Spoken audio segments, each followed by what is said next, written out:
Everyone, আশা করি সকলে ভালো আছেন। তো আমরা গত এপিসোডে আমরা দেখেছিলাম যে একটা বেডরুম, তারপর হচ্ছে আর কিচেন, ওয়াশরুম, এগুলোর জানলা আমরা কত সাইজ দেব এবং কি স্ট্যান্ডার্ড সাইজ আমরা ফলো করব সেটা সম্পর্কে আমি পুরো এপিসোডটা সাজিয়েছিলাম। তো আজকের এপিসোডে আমি হচ্ছে কলাম বসাবো, ঠিক আছে। তো কলাম বসানোর জন্য আমাদের কি ক্রাইটেরিয়া ফলো করতে হবে বা আমরা বিএনবিসি কোড অনুযায়ী কত সাইজের কলাম বসাতে হবে, তো এই সবগুলো আমি মোটামুটি একতলা থেকে পাঁচতলা পর্যন্ত একটা সামারাইজ করে একটা স্ট্যান্ডার্ড সাইজ মেনটেন করে আমি একটা চার্ট তৈরি করেছি, যা আপনাদের জন্য আশা করি অনেক হেল্পফুল হবে। তো আমরা যদি বিএনবিসি যেই কোড আছে ওই কোডে যদি আমরা যাই তাহলে দেখতে পাবেন যে মিনিমাম কলাম সাইজ হবে আপনার 96 স্কোয়ার ইঞ্চি, অর্থাৎ আপনি 96 স্কোয়ার ইঞ্চির থেকে কম কলাম সাইজ আপনি দিতে পারবেন না। তো আমরা সাধারণত এত কমও দেই না, আমরা একদম একতলা বিল্ডিং এর জন্য 10x10 আমরা 100 স্কোয়ার ইঞ্চি দিয়ে থাকি। তো হচ্ছে মিনিমাম সাইজটা 96 স্কোয়ার ইঞ্চি, এটা মাথায় রাখবেন। তো যখন আমরা একতলা বা দোতলা কমপ্লিট করব তখন হচ্ছে 10-10 বা 10-12 দিয়ে আমরা কমপ্লিট করতে পারি, কিন্তু যখন আমরা 3-4-5 তলা আস্তে আস্তে হাইরাইজ বিল্ডিং এর দিকে যাই তখন হচ্ছে সাইজটা আরো বাড়াতে হয়। তো আমি হচ্ছে 5 তলা পর্যন্ত আজকে দেখাবো, এর বেশি হয়তো এর বেশি যখন ডিজাইন করবেন অবশ্যই আপনার BSc ডিগ্রি লাগে, তো তখন হয়তো আপনি নিজে হয়তো রিসার্চ করে সবকিছু বের করতে পারবেন। তো আপাতত এইটুকুই হয়তো জানা আপনার জন্য খুব প্রয়োজন। ফার্স্ট যদি আমি যাই যে 1 স্টোর অর্থাৎ একতলা বিল্ডিং এর জন্য আমরা কিরকম কলাম সাইজ দিতে পারি, তো সেটা যদি দেই আপনারা হচ্ছে 100 থেকে 120 স্কোয়ার ইঞ্চির মাঝখানে দিবেন। তো সেটা হচ্ছে 100 যদি দেন তাহলে 10x10, আর 120 যদি দেন তাহলে 10x12 এই সাইজ দিয়ে করতে পারেন। অথবা আপনি একতলা বিল্ডিং এ তেমন লোড আসে না, তো আপনি 10 দিয়েই পুরো বিল্ডিং কমপ্লিট করে ফেলতে পারবেন। আর চেষ্টা করবেন যে মিড কলামগুলো 10-12 দেওয়ার জন্য, না দিলেও প্রবলেম নেই, 10x10 দিলেও একতলা কমপ্লিট হয়ে যায়। তো এবার হচ্ছে আমি যদি দোতলায় যাই, দোতলা বা তিনতলা কিরকম হবে, তো আমি দোতলা বা তিনতলার জন্য আপনার 120 থেকে 150 স্কোয়ার ইঞ্চির ভিতরে আপনি কলাম সাইজ রাখবেন। তো আমি যদি দোতলায় যাই তাহলে কর্নার যে কলামগুলো হবে, অর্থাৎ আপনার বিল্ডিং এর 4 কর্নার যে 4টা কলাম সেগুলো আপনি 10-12 রাখতে পারেন, এবং মাঝখানে যে কলামগুলো সেগুলো আপনি 12-12 রাখতে পারেন, অর্থাৎ 12-12 144 স্কোয়ার ইঞ্চি হয়, সেটা কি 120 থেকে 150 এর ভিতরে। দেন আমি যদি তিনতলা বিল্ডিং এর জন্য যাই তাহলে তিনতলা বিল্ডিং এর জন্য আপনি কর্নার যে কলামগুলো আছে অর্থাৎ 4 কর্নার যে কলামগুলো থাকবে ওগুলা হচ্ছে 12-12 রাখবেন, এবং মাঝখানের যে কলামগুলা মাঝখানে বিল্ডিং এর মাঝ বরাবর, তো ওইগুলো হচ্ছে 10x15 ইঞ্চি রাখবেন, ঠিক আছে। তো 12-12 144 স্কোয়ার ইঞ্চি হয়, আর মিড কলাম অর্থাৎ মাঝখানের যে কলামগুলো ওগুলো হচ্ছে 10x15 150 স্কোয়ার ইঞ্চি হয়। তো মোটামুটি 2 থেকে 3 তলার জন্য আপনি 120 থেকে 150 স্কোয়ার ইঞ্চ এই কলাম সাইজ মেনটেন করতে পারেন। তারপর আমি যদি 4 তলা বা 5 তলায় যাই তাহলে হচ্ছে আপনি কলাম সাইজ 150 থেকে 180 স্কোয়ার ইঞ্চি রাখবেন। তো আমরা 4 তলায় যদি যাই, 4 তলায় কর্নার যে কলামগুলো থাকবে আপনার একদম, সেগুলো আপনি 10x15 সাইজ রাখতে পারেন, মানে 150 স্কোয়ার ইঞ্চি, বা মিড যে কলামগুলো ওগুলো আপনি 12x15 রাখতে পারেন, অথবা আপনি 10x18 রাখতে পারেন, তাও 180 স্কোয়ার ইঞ্চি হয়। এবার যদি 5 তলায় যাই তাহলে সেভ আপনি 10x15 কর্নার যে কলামগুলা ওইগুলো রাখতে পারেন, এবং মাঝখানের কলামগুলো 12x15 অথবা আপনি 10x18 যেটা ইচ্ছা আপনি রাখতে পারেন। অর্থাৎ আপনার 4 থেকে 5 তলা বিল্ডিং এর জন্য আপনি 150 থেকে 180 স্কোয়ার ইঞ্চির ভিতরে যদি কলাম সাইজ মেনটেন করেন তাহলে মোটামুটি আপনার লোড বহন করার জন্য উপযোগী হবে। তো আরেকটা হচ্ছে যেটা খুবই ইম্পর্টেন্ট জিনিস, সেটা হচ্ছে আপনি কলামের ডিসটেন্স কতটুকু রাখবেন। এটা নিয়ে আমাদের মাঝখানে অনেক প্রশ্ন জাগে যে আমি একটা কলাম থেকে আরেকটা কলামের ডিসটেন্স কিরকম দিব। তো এটা সাধারণত আপনার রুম, অর্থাৎ আমি যদি প্ল্যানে যাই এই রুমের কন্ডিশন অনুযায়ী আমরা রুমের কর্নারে বসাই, সিঁড়ির কর্নারে বসাই, তো সেই হিসাবে আমরা কলাম বসাই। কিন্তু আপনাকে বসানোর সময় খেয়াল রাখতে হবে যে আপনার বসানোর সময় যাতে মিনিমাম ডিসটেন্স 7 ফিটের ভিতরে কোনো কলাম না পড়ে। অর্থাৎ 7 ফিটের ভিতরে যদি আপনি কোনো কলাম রাখেন তাহলে হচ্ছে কি সেটা লোড নেওয়া বা না নেওয়া একই কথা, ঠিক আছে। তো সেটা তেমন ম্যাটার করে না, অর্থাৎ আপনার মিনিমাম ডিসটেন্স রাখবেন 7 ফিট, এবং আবাসিকের ক্ষেত্রে 16 ফিটের ভিতরে রাখার চেষ্টা করবেন, এটা নট ম্যাক্সিমাম, মানে রাখার চেষ্টা করবেন। আমরা অনেক সময় আর্কিটেকচারাল প্ল্যান সুন্দর করার জন্য হয়তো 20 ফিট, 18 ফিট, 22 ফিটও দিয়ে থাকি, কিন্তু 16 ফিট দিলে হচ্ছে কি আমাদের যে জেনারেল বিমের যেই ডেপথ থাকে সেটা 16 ফিটে কভার হয়, কিন্তু 16 ফিট থেকে যখন আপনি আস্তে আস্তে বাড়বে তখন হচ্ছে ডেপথ তো একটু বাড়ে, আর তখন হচ্ছে আপনার রেইনফোর্সমেন্টের এরিয়াও বেড়ে যায়। অর্থাৎ তখন আমরা বেশিরভাগ দেখা গেছে যখন 18 ফিট 20 ফিট হয়ে যায় স্প্যান, তখন হচ্ছে আমরা 6 সুতার রড ব্যবহার করি, অর্থাৎ 20 mm এর। ঠিক আছে, তো চেষ্টা করবেন যে 7 থেকে 16 ফিট রাখার জন্য। ঠিক আছে, আর 18 যদি 20 ফিট হয় আপনার আর্কিটেকচারাল প্ল্যান সাজানোর জন্য, তাতেও প্রবলেম নেই, তার জন্য রেইনফোর্সমেন্ট একটু বাড়বে, আর বিমের ডেপথও একটু বাড়বে। তো আমি এখন চলে যাই আমার যে প্ল্যানটা আছে ওইটাতে আমি কিরকম ভাবে এখন কলাম বসাবো। তো আমি এই বিল্ডিংটা আমার ছিল হচ্ছে 6 তলা, তো আমি 6 তলা আপনাদেরকে দেখাবো না, আমি 3 তলা পর্যন্ত কমপ্লিট করে দেখাই। আশা করি যে 3 তলা পর্যন্ত আপনারা আইডিয়া পান, তাহলে আপনারা 6 তলা বা 5 তলা 6 তলা বিল্ডিংও অনায়াসেই আপনারা প্ল্যান তৈরি করতে পারবেন এবং সেটার ফুল ওয়ার্কিং ডিটেলসও তৈরি করতে পারবেন, সবকিছু সেমই। তো আমি এখন হচ্ছে 3 তলা বিল্ডিং এর জন্য যেহেতু দেখাবো, আমি 3 তলা বিল্ডিং এর জন্য আমি আগে দেখে নেই। এই যে এখানে আপনারা দেখতে পাচ্ছেন যে 3 তলা বিল্ডিং এর জন্য কর্নার কলামগুলো হচ্ছে আমি বলেছিলাম যে 12-12 রাখবো এবং মিড কলামগুলো 10x15 ইঞ্চি রাখবো। ওকে, আমি এখন এখানে ড্র করে নিই কলামগুলো। তো কলাম ড্র করার আগে আমি কলাম যেই আমি একটা লেয়ার তৈরি করে রেখেছিলাম কলামের, সেই কলামের লেয়ারটা আমি অন করে দিলাম। এবার কলাম তৈরি করব। তো আমি দুইভাবে কলাম তৈরি করতে পারি, একটা হচ্ছে পলি লাইন দিয়ে বা রেক্টেঙ্গেল দিয়ে। ওকে, আমি ধরেন পলি লাইন দিয়ে আমি একটা করে আরেকটা রেক্টেঙ্গেল দিয়ে করলাম। তাহলে PL এন্টার দিলাম, ফার্স্ট পয়েন্ট দিলাম, আমি দিলাম 12, আমি কর্নার কলামটা ড্র করব। 12 enter, 12 enter, 12 enter and 12 enter, escape. তো এখন হচ্ছে আমার এই যে কর্নার যে কলামটা বসাবো 12-12, সেটা আমার কি ড্র কমপ্লিট হয়ে গেছে। ওকে, এখন আমি মিড কলামটা বসাবো। মিড কলামটা আমি আপনাদেরকে দেখিয়েছিলাম যে এটা কত হবে। তো মিড কলামটা বলেছিলাম যে 10x15। তো আমি এখন 10x15 সাইজের একটা ড্র করব, আমি রেক্টেঙ্গেল দিয়ে ড্র করব, অর্থাৎ রেক্টেঙ্গেল কমান্ড ইউজ করব। REC এন্টার, আমি ফার্স্ট পয়েন্ট নিলাম। তো আমার একদিকে হচ্ছে 10 আর একদিকে হচ্ছে 15, আমি 10 দিলাম, কমা 15 এন্টার। তো আমার হচ্ছে 10,15 একটা কলাম এখানে ক্রিয়েট হয়ে গেল। তো এখন হচ্ছে আমি জাস্ট এগুলা নিয়ে এখানে বসাবো। ওকে, তো তার জন্য আমি বলেছিলাম যে ফার্স্ট যে কলামটা সেটা হচ্ছে মানে অর্থাৎ কর্নার কলামগুলো আমার হবে এই যে এই কর্নার যেখানে আছে, এই দুইটা কর্নার, তিনটা, চারটা কর্নারে, চারটা কর্নারে চারটা কর্নার কলাম বসবে। আর এই কলামগুলো হচ্ছে আমি মাঝখানে বসাবো, অর্থাৎ মিডে এখানে যেখানে দরকার লাগবে আমার। ওকে, আস্তে আস্তে আমি সেখানে যাই। তো এখন কলাম বসানোর জন্য আরেকটা জিনিস আপনারা ফলো করবেন। আমরা হচ্ছে কি এই যে বারান্দা আমরা অনেক সময় কি করি, একটু সেটব্যাক যে রুল আছে আমাদের, অর্থাৎ যতটুকু জায়গা আমাদের ছাড়তে হয় ওই জায়গার বাইরেও আমরা একটু বারান্দা হয়তো ক্যান্টিলিভার করে এক্সটেন্ড করি। কিন্তু কলাম বসানোর সময় আপনার এটা খেয়াল করতে হবে যে আপনার সেটব্যাক রুলের ভিতর অবশ্যই আপনার কলাম রাখবেন, এর বাইরে আপনি কলাম কখনোই বাইরে রাখবেন না।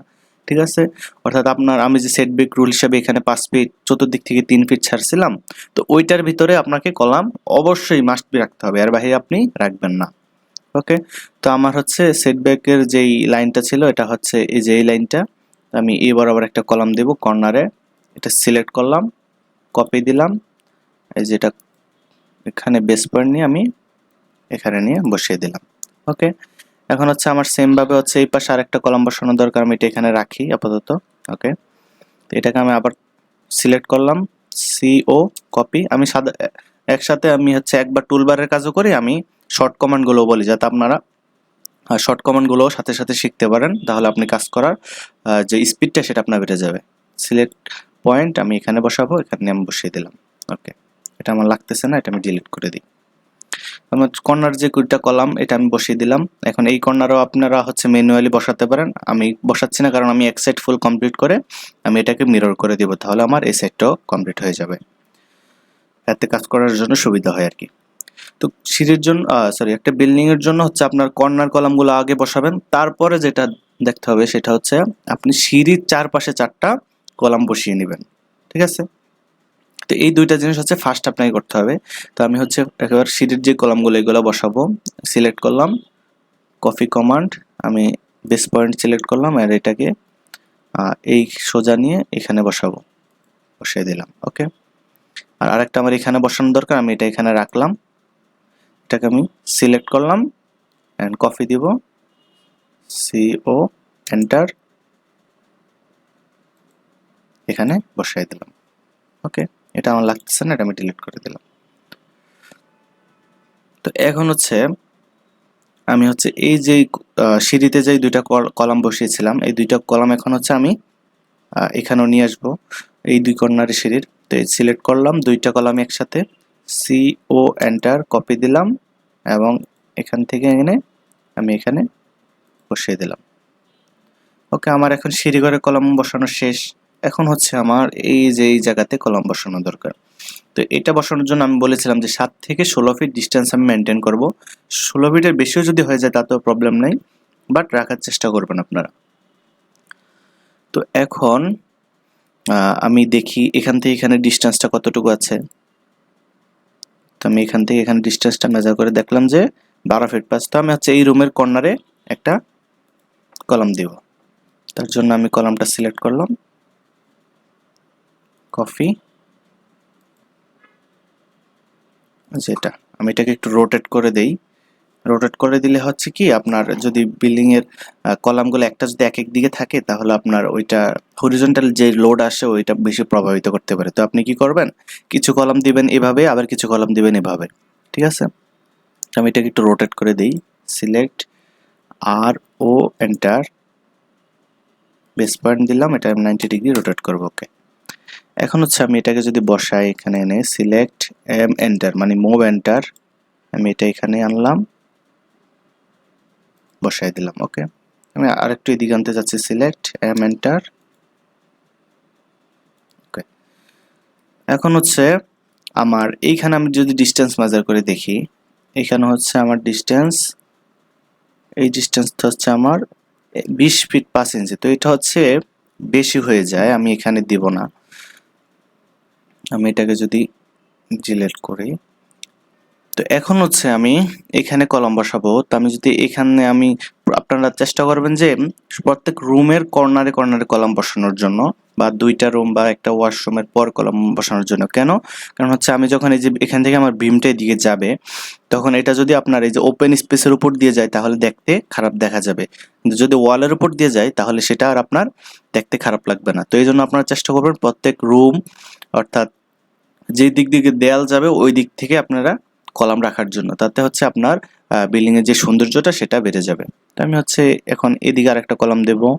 আমি এই কলামটা কপি করব, সিলেক্ট, কপি, বেস পয়েন্ট নিলাম, এটা আমি এটা এখানে বসাবো, বসাই দিলাম। ওকে, আর আরেকটা কলাম এখানে আমি বসাই, এদিকে রাখি, সিলেক্ট, এন্টার। ওকে, তো এখন আমি একটু ডিস্টেন্স গুলো মেজার করে দেখি আমার কতটুকু ডিস্টেন্স আছে একটা কলাম থেকে একটা কলাম। এখানে হচ্ছে আমার 9 ফিট 2 ইঞ্চি, খুব কম। তারপর এখানে দেখি কতটুকু আছে, 10 ফিট 5 ইঞ্চি, এটা ঠিক আছে।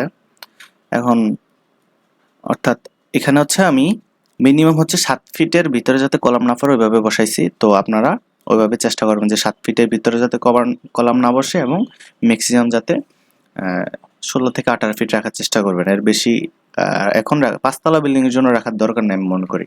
হাই রাইজ বিল্ডিং আপনি রাখতে পারেন, যাতে আপনার ফ্ল্যাটের সৌন্দর্য বজায় থাকে সেই অনুযায়ী আপনি কলামগুলো বসানোর চেষ্টা করবেন।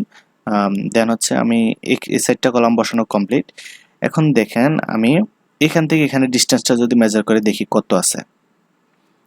এখান থেকে এখান পর্যন্ত ডিস্টেন্সটা হচ্ছে 15 ফিট। তার মানে আমি মাঝখানে আর কোনো কলাম না দিলেও হবে, আমি সরাসরি এই ওয়ালে কলাম দেব।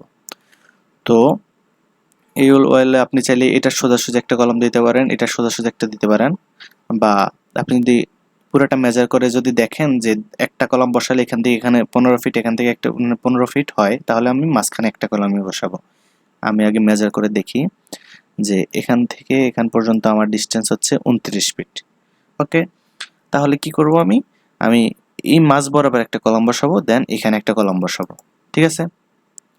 তো আমি যদি একটা কলাম এখান থেকে সিলেক্ট করলাম, ধরুন এটা সিলেক্ট করলাম, কপি, মিডল পয়েন্ট সিলেক্ট করলাম, দেন হচ্ছে এই মাঝখানে এনে বসাই দিলাম, এটা মাঝখানে নিব, সিলেক্ট এন্টার মিড পয়েন্টার মিডে।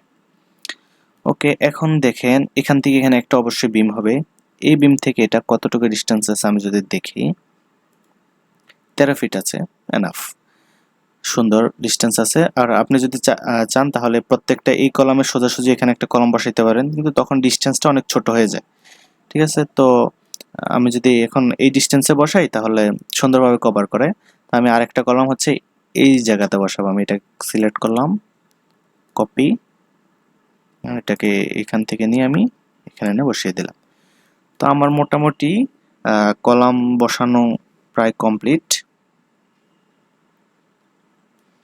তো এখান থেকে এই বিমটা আমার সরাসরি যদি দেই, এবার হচ্ছে আপনি কারেকশন করবেন যে বিম কোন দিক দিয়ে যাচ্ছে, কলাম টু কলামে কতটা আপনি ফেলতে পারছেন বা কলামের বাইরে কতটুকু রেস করতেছে, এই জিনিসটা আপনারা খেয়াল রাখবেন।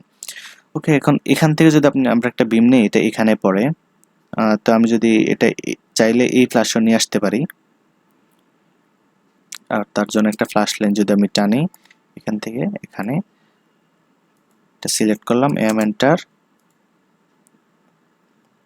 এখানে এনে বসিয়ে দিলাম। এখন যদি আমি বিম ড্র করি, অর্থাৎ এখান থেকে এখানে বিম আসলো, এই কলামে পড়লো, এই ডিস্টেন্সটা কত আছে এটা আমি দেখে নেই। 16 ফিটের বেশি যদি না হয় তাহলে আমি এটা এখানেই রাখবো। 15 ফিট 8 ইঞ্চি আছে, এনাফ।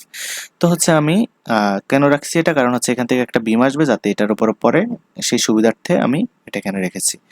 ওকে, আর যদি ভীম যদি আপনার কলামে নাও পড়ে, অর্থাৎ এই যে দেখুন এই ভীমটা হচ্ছে এই ভীমে এসে পড়বে, এটা কলামে পড়বে না। তো প্রপার ডিজাইন করলে এটা কোনো সমস্যা না, আপনারা বসাতে পারবেন। তো এখন হচ্ছে কলাম বসানো আমার কমপ্লিট। তো আমি হচ্ছে নেক্সট এপিসোডে আমি আলোচনা করব কিভাবে আমরা ডোর বসাবো, তো সেটা নিয়ে বিস্তারিত আলোচনা করব। আর কলাম বসানোর পর একটা কাজ করবেন, এই কলামের মাঝখানে যেই অংশটা এখানে আপনি ট্রিম করে দিবেন, টিআর ডাবল এন্টার, ট্রিম করে প্রত্যেকটা আপনারা ট্রিম করে দিবেন। ওকে, এটা আমি দেখাচ্ছি না, আমি ট্রিম করে নিব। তো আপাতত আমার যতটা কলাম বসাইলে এটা কভার হওয়ার কথা হয়ে গেছে। আর মোটামুটি কলাম বসানো নিয়ে বিস্তারিত একটা আলোচনা হলো। আপনারা অবশ্যই হয়তো একটা ধারণা পেয়ে গেছেন কিভাবে কলাম বসাবেন। তো আজকের জন্য এই পর্যন্তই। নেক্সট এপিসোড হচ্ছে আমি দরজা কিভাবে দেব, দরজা সেটআপটা ওইটা দেখাবো আপনাদেরকে। ওকে, ততদিন পর্যন্ত ভালো থাকবেন, সুস্থ থাকবেন। ওকে, আল্লাহ হাফেজ।